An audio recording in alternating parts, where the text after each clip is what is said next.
पहिला प्रश्न माझा अगदीच साधा सोपा आहे, की मनाचे लाड किती करावेत? मन शेफारून जाऊ नये इतके लाड करावेत. म्हणजे मनाने काहीतरी चांगलं केलं ना, तर त्याला शाबासकीच्या 2 थापा द्यावा. बरं. हां, जास्ती थापा देऊ नयेत. हां, हं. पण अजिबात शाबासकी द्यायचीच नाही, असं नाही करू. बरं. हां, आणि लाड करताना ना, वास्तवाचं भान ठेवावं. हं. आणि दुसरी गोष्ट ना, की लाड आपण का करतो?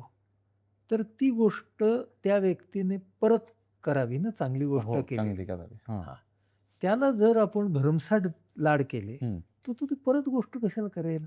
बरोबर. हां. हां.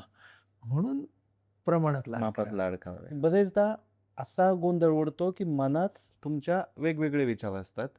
एक म्हणत म्हणत असतं, की मुंबईला कामानिमित्त जाऊ. एक मन म्हणत असते, की नाही महाबळेश्वरला फिरायला जाऊ. एक म्हणत म्हणत असते, की नाही घरीच बस. मन एकच असतं ना. मनाचं अस्तित्व काय आहे मुळात? मुळात मनाचं अस्तित्व हे अमूर्त आहे. बरं. हां, पेशी असते ती मूर्त आहे हं. आणि कार्य असतं ते अमूर्त आहे. हां. ते मन हे कार्यच असल्यामुळे किंवा ते कार्याचंच इंद्रिय असल्यामुळे ते अमूर्त आहे. बरं. ते मूर्त नाही.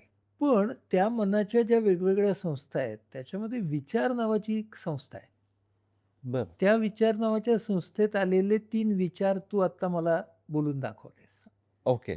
आणि हे तिन्ही विचार ऑटोमॅटिक आपल्याकडे येत असतात. हो. म्हणजे आता मी काय करू? हो.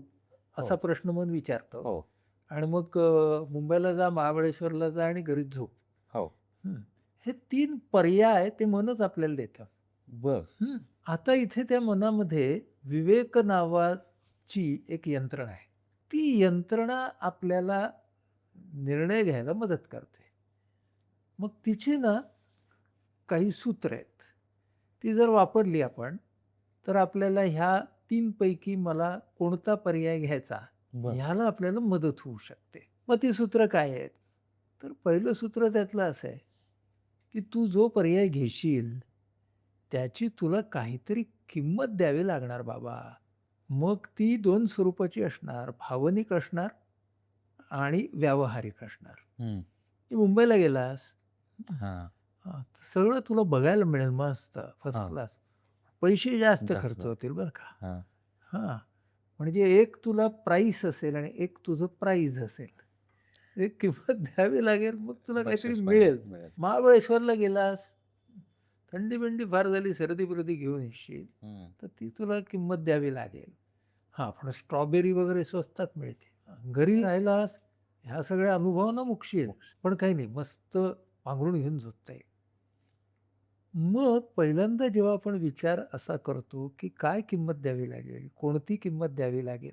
मग विचार काय करायला सांगते ही विवेकाची यंत्रणा, की कोणतं वागणं, कोणता पर्याय तुला तुझ्या उद्दिष्टाकडे घेऊन जाणार आहे. तू लेखक आहेस, तर तू लिखाणाच्या झोतात असशील त्या. हं. मग तू म्हणशील, "नाही, मी घरी बसतो." कारण माझं गोल आत्ता आहे ना, हो. ते लिहिणं आहे. म्हणजे मला विचार करावा लागतो माझ्या उद्दिष्टाचा. मला विचार करावा लागतो माझ्या आरोग्याचा. हं. म्हणजे मुंबईला पोल्युशन जास्त आहे. हं, हं. महाबळेश्वरला थंडी जास्त आहे. हं. हां. म्हणजे मग विवेक आपल्याला सांगतो, की ध्येयाचा विचार कर, आरोग्याचा विचार कर. तुला कुठे कम्फर्टेबल वाटणार आहे, त्या सेल्फ कम्फर्टचा पण विचार कर. कुठं गेल्याने तुझ्या नातेसंबंधांना आकार मिळणार आहे.